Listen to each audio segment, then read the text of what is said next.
Varicose veins మన Avis vascular సెంటర్లో with affordable cost treatment చేస్తారు. మన రైతులు బాగుపడాలంటే మన చుట్టుముట్టు టీ చౌక అంటే డబ్బు కాదు, ప్రకృతి సహజ సంపత్తును వాడకుండానే 4 వానలు వస్తే మెట్ట భూముల్లో అవంతకవే పెరిగే పదార్థాలే నిజమైన ఆహార పదార్థాలు. అంటే మన మెట్ట భూమి రైతులు పెంచే నువ్వులు, ఉలవలు, అలసందలు, క్యారెట్, బీట్రూటు,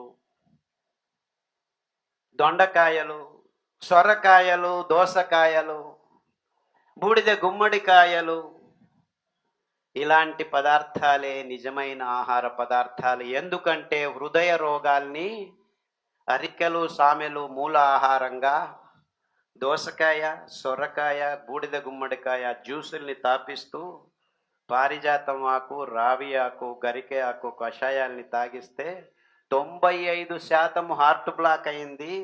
ఆల్రెడీ 2 స్టంటులు వేశారు, ఇంకా 3వ స్టంట్ వేయలేము, ఓపెన్ హార్టర్ సజ్జేస్తాము, తర్వాత కూడా నీవు బతుకుతావో లేదో మా క్రాస్ ద ఫింగర్స్ అని చెప్తే అప్పుడు ఇంకా దిక్కు తెలియక వీడేమిటో బాగుపడతానో లేదో లేదా అంటున్నాడని చివరికి ఎవడో ఖాదర్ ఇలా చెప్పాడని ఆ జ్యూసులు, ఆ కషాయాలు అది తింటే 9 వారాల్లో ఇతను కూర్చొని లేచేదానికి వీలు కాకుండా వాడు బుడబుడ అని 6 కిలోమీటర్లు నడవడం మొదలు పెడితే డాక్టర్ చూసి ఇదేమిటి, ఎక్కడ పోయింది నీ హార్ట్ బ్లాక్ అని అడిగితే జ్యూసులు తాగాము, కషాయాలు తాగాము, ఇలా బాగవుతుంది. కషాయాలతో రోగాలు బాగవుతాయా?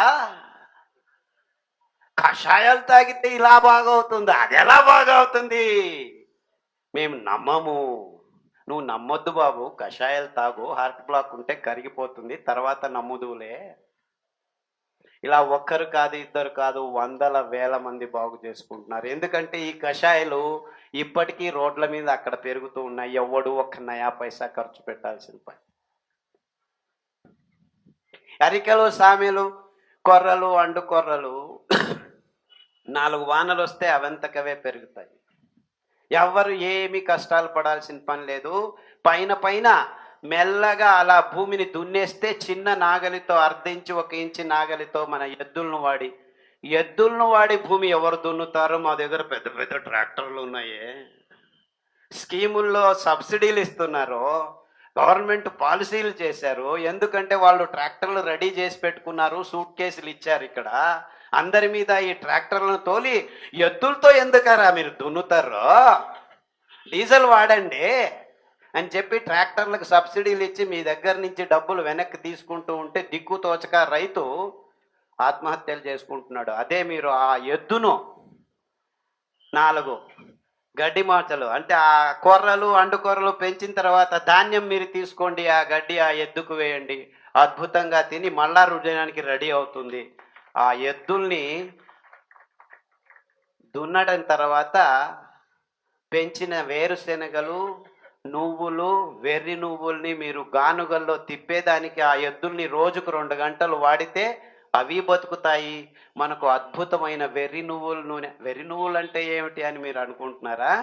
వెర్రి నువ్వుల నూనె తాగితే వెర్రిగా ఆడే మీ వెర్రితనము 6 నెలల్లో మాయమవుతుంది అని నేను ప్రాయోగికంగా చాలామంది పిచ్చి వాళ్లకు, వెర్రి పట్టిన వాళ్లకు నూనె తాగించి కత్తి చాకు తీసుకొని అమ్మా నాన్నను పొడిచేదానికి వెళ్ళిన సోకాల్డ్ మానసిక వికారాలున్న రోగులకి బాగు చేస్తుంటే, అవునా ఇంత తొందరగా బాగుదా? వెర్రి నువ్వులన పేరే వెర్రి నువ్వులరా, వెర్రి వెళ్ళేదో వెళ్ళిపోతుందని చెప్పారు, దానికే పెద్దవాళ్ళు పెట్టారు. వెర్రి నువ్వులు అంటే ఎలా ఉంటాయి అని అందరూ అడగటం మొదలు పెట్టారు. ఎందుకంటే మీకు అందరికి పిచ్చి పట్టింది కాబట్టి.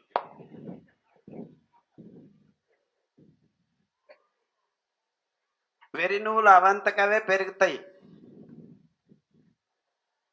6 కేజీలు 7 కేజీలు ఒత్తితే 1/4 లీటర్ నూనె వస్తుంది. ఇన్ఫ్యాక్ట్ పూర్వీకులు మీ నెయ్యి కంటే అతి అద్భుతమైన రుచి ఉన్న పదార్థం ఏదైనా ప్రపంచంలో ఉంది అంటే అది వెర్రి నువ్వుల నూనె. ఇన్ఫ్యాక్ట్ నైవేద్యానికి వెర్రి నువ్వుల నూనెతోనే పులియోగర అలాంటి పదార్థాలని చేసేవాళ్ళు ముందు మన దేవాలయాల్లో. ఆ వెర్రి నువ్వుల నూనె వాసన తగిలితే చాలు మీ బుద్ధిమాంద్యం బాగవటం మొదలు పెడుతుంది. అలా ఈ autism, specially born child, differently abled, బుద్ధిమాంద్యం, ఇలా వేరే రకరకాలుగా పేర్లు పెడుతున్న చాలామంది పిల్లలు ఇప్పుడు పుడుతున్నారు. 128 మంది. మన దౌర్భాగ్యం అది.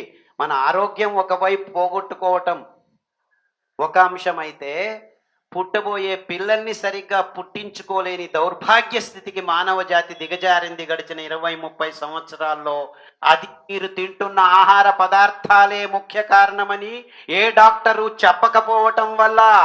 లేదు లేదు, చేపలు తినండి, అందులో ఓమేగా యాసిడ్స్ ఉన్నాయి. ఓ మై గాడ్, అది తింటేనే మీ పిల్లలు బుద్ధిమాంద్యులుగా పుడుతున్నారు. అందులో లెడ్డు, పాదరసం ఎక్కువయిందని ఏ విజ్ఞాని చెప్పటం లేదు మీకు.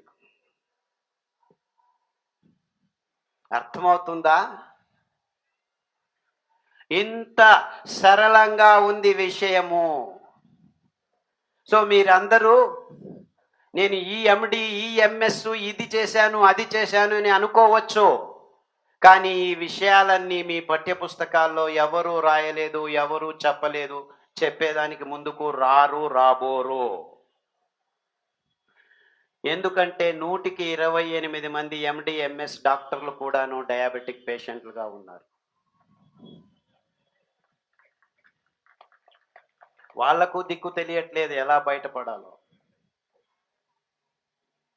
అర్థమవుతుందా నేను చెప్పేది? అంటే ఇదంతా పెద్ద మోసం జరిగింది గడిచిన 60 సంవత్సరాల్లో.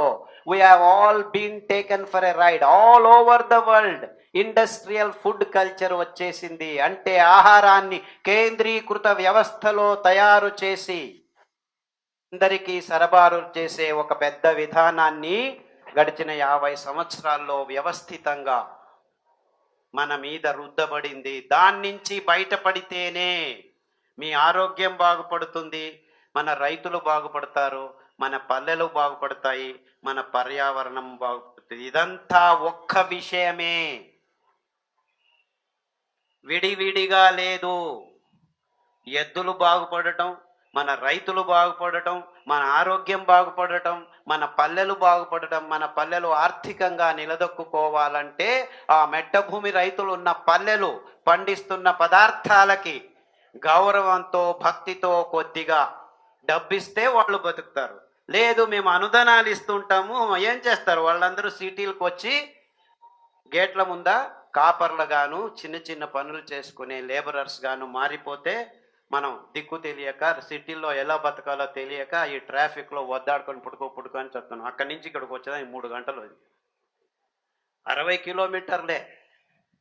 ఇన్నోవా కారు, పెద్ద పెద్ద రోడ్లు, 8 లైన్లు, అయినా 3 గంటలు. అంటే 20 కిలోమీటర్ల కంటే గంటకు దూరం రాలేకపోయాను నేను. ముందు మా ఆవ దగ్గరికి పోతుంది 30 కిలోమీటర్లు, ఎడ్ల బండిలో ఎక్కితే గంటలో వెళ్ళిపోయేవాళ్ళం. ఎడ్ల బండి మేళ, ఇన్నోవా మేళ. అంటే ఇన్నోవా, ఎడ్ల బండి కాదు ఇక్కడ. అందరము ఒకే చోట గుమిగూడడం వల్ల ఈ రోగం తయారైంది, ట్రాఫిక్ అనే రోగం. ఎవడికి వాడు దూరంగా ఉంటే ఈ ఇబ్బందులు ఉండవు. అంటే ఈ నగర జీవనం నిజమైన ఆధునిక పెద్ద రోగం. This is the problem. We're not understanding that we're the reason. మనమే. వ్యవస్థ గబ్బు లేపింది మనల్ని. గబ్బు లేచింది ఎవరు? మనం. జూంకా వస్తుంది, నీఫా వచ్చింది, గబిలాల్ని చంపండి అంటున్నాడు. డెంగ్యూ వచ్చింది, దోమల్ని చంపు అంటున్నాడు. పంది రోగం వచ్చింది, పందుల్ని చంపు అంటున్నాడు. రోగం ఎవడికయ్యా వచ్చింది? రోగం ఎవడికి వచ్చింది? నీకో. నువ్వు ఏమి చేయలేకపోతున్నావు, నీకు వస్తుంది రోగం. సో నిన్ను చంపేద్దామా?